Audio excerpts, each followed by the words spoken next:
akan dibaca, tapi kalau kita mau tahu juga soal kapitalisme seperti apa, penting juga membaca literatur yang lain yang bisa menjelaskan kenapa kritik itu bisa dibantah misalnya sesuai dengan contoh-contoh juga. Jadi buku ini sebenarnya berusaha untuk memperkenalkan kapitalisme dengan cara yang sederhana. Ini kan sebenarnya buku terjemahan.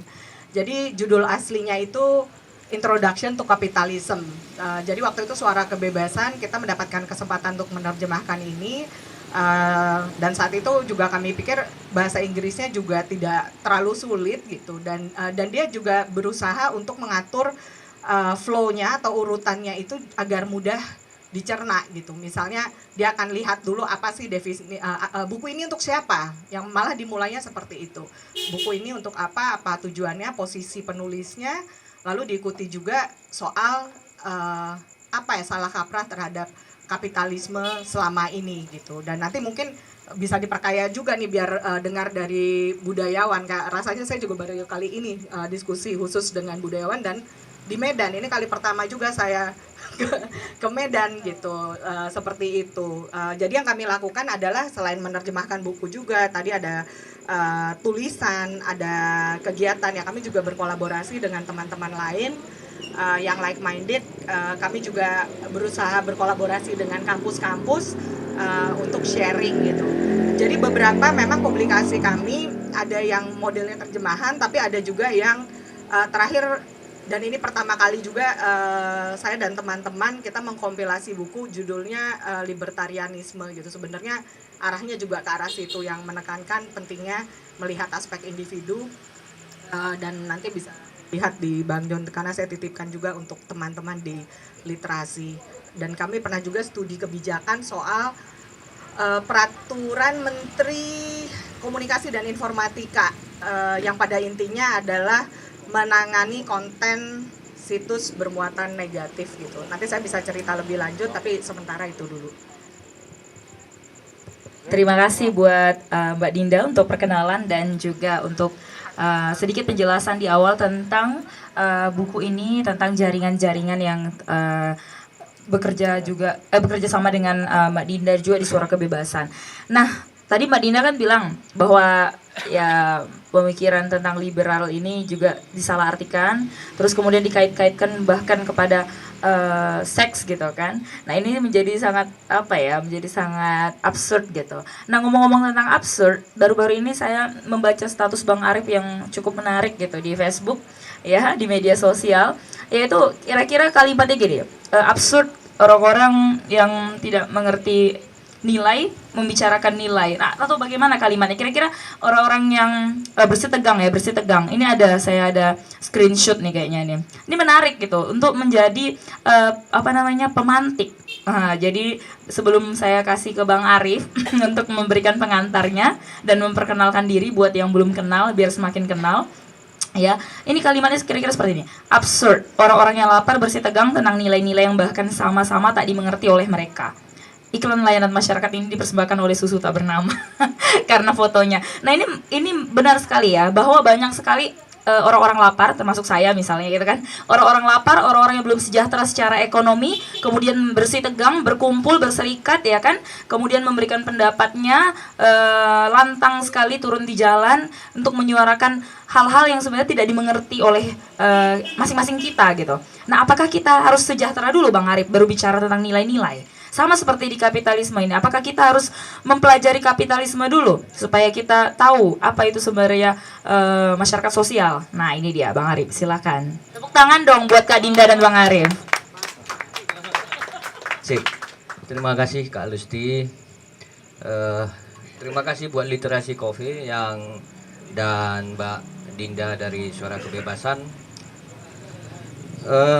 Kita langsung masuk ke tema atau perkenalan dulu? Udah kenal lah ya. Oke. Mbak Dinda, kita dan teman-teman itu punya satu komunitas ya. Jadi yang namanya Sekolah Estetika.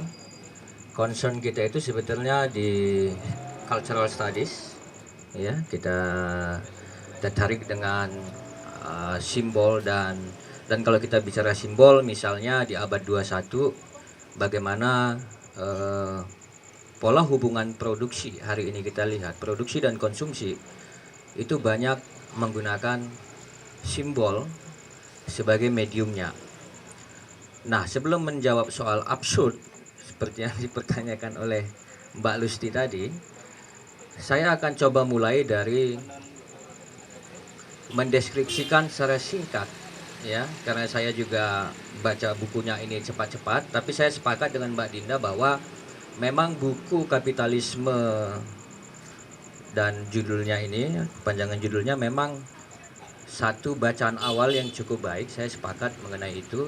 Dan saya menangkap bahwa buku ini memang menjadi semacam usaha purifikasi, gitu ya, jadi semacam usaha pemurnian, ya, dari pencemaran nama baik, ya. Jadi dari perspektif kepenulisan, buku ini ditulis memang ingin menjelaskan bahwa kapitalisme juga tidak seperti yang distigma negatif oleh banyak kalangan. Itu dari sisi buku ini. Memang buku ini menceritakan satu konteks ketika ilmu ekonomi menjadi satu bidang akademik yang terpisah. Ya, kalau kita baca itu Adam Smith itu pada saat itu punya basis moral. Bagaimana ketika itu di daratan Eropa sebagai dalam tanda kutip penguasa dunia pada saat itu, di tengah berkecamuknya semangat negara bangsa yang kemudian melahirkan pula bentuk kolonialisme di mana-mana, pada saat itu sistem ekonomi yang berkembang adalah merkantilisme, yaitu bagaimana sebuah bangsa itu saling berlomba-lomba mengkapitalisasi dirinya, merebut sumber daya produksi, bahkan melakukan invasi ke daerah lain untuk melakukan penumpukan emas dan perak di negaranya, gitu loh, di kas negaranya. Ini konteks sejarahnya. Pada saat itu ekonomi bangsa yang berbasis merkantilisme, tentu saja yang menjadi problem adalah soal akses. Jadi pada saat itu saya deskripsikan dulu bukunya, ya, baru nanti kita coba saya kasih interpretasi. Nah, pada saat itu Adam Smith ingin bilang bahwa setiap manusia itu punya hak, ya. Jadi bagaimana hak privat pada saat itu tidak boleh lagi secara semena-mena dikooptasi oleh kekuasaan. Ya, jadi kekuasaan atas nama negara bangsa, atas nama nasionalisme pada saat itu bahkan melakukan invasi kolonialisasi untuk pemenuhan kas negara. Dan tentu saja di internal negara bangsa itu tidak semua orang punya akses kepada sumber daya ekonomi, karena merkantilisme juga dalam banyak konteks pada saat itu negara-negara Eropa itu masih berbentuk kerajaan, sehingga tidak semua orang punya akses ke situ. Lalu kemudian buku ini juga coba menjernihkan definisi modal yang kalau kita coba amati dalam kehidupan kita sehari-hari, sering sekali terjadi mispersepsi soal apa yang disebut dengan modal, ya. Misalnya dalam pembicaraan kita sehari-hari, ketika kita hendak mengajak seseorang untuk melakukan suatu usaha produksi, biasanya tak jarang itu kita dengar bahwa ada kendala modal, dan modal di situ ansih dipahami sebagai uang. Karena tidak punya uang, maka kita tidak bisa melakukan usaha produksi. Buku ini coba menjernihkan kembali definisi konsep awal daripada modal, bahwa setiap orang itu sesungguhnya punya modal, skillnya itu, pikirannya itu juga adalah modal. Dan itu dikembalikan kepada konteks historisnya, bahwa Adam Smith juga pada saat itu menekankan tentang spesialisasi. Ya, spesialisasi individu itu, bahwa setiap orang itu sebetulnya punya skill, sehingga dia perlu punya spesialisasi, dan spesialisasi ini akan membangun ekosistem ekonomi. Gitu loh. Jadi setiap orang itu punya spesialisasi. Dari spesialisasinya itu ada individu lain yang juga punya spesialisasi yang berbeda dengan dia, dan terciptalah ekosistem ekonomi yang sehat. Begitulah konteksnya pada saat itu. Dan kemudian memang tidak bisa kita pungkiri bahwa hari ini kebanyakan kita, bahkan di institusi pendidikan formal kita, kalau Van Persen bilang soal strategi kebudayaan, dalam prakteknya kita sering terjebak dalam cara berpikir yang mitologis. Sama disinggung oleh Mbak Dinda di awal tadi, misalnya ketika disebut kapitalis itu ansih, kau kapitalis, itu sebetulnya punya asosiasi bahwa orang itu jahat, kejam, dan penipu. Sejajar kalau kita sebut kau ini, kalau dalam konteks kita, kau ini sangat PKI sekali. Itu sebetulnya punya asosiasi bahwa orang itu kejam, sadis, dan berbagai stigma negatif lainnya. Sesungguhnya ketika kita mengajak pada diskursus yang lebih mendalam, banyak dari kita itu sesungguhnya tergagap apa yang disebut kapitalisme dan apa yang disebut dengan sosialisme atau komunisme misalnya. Nah, saya kira paradigma berpikir ini perlu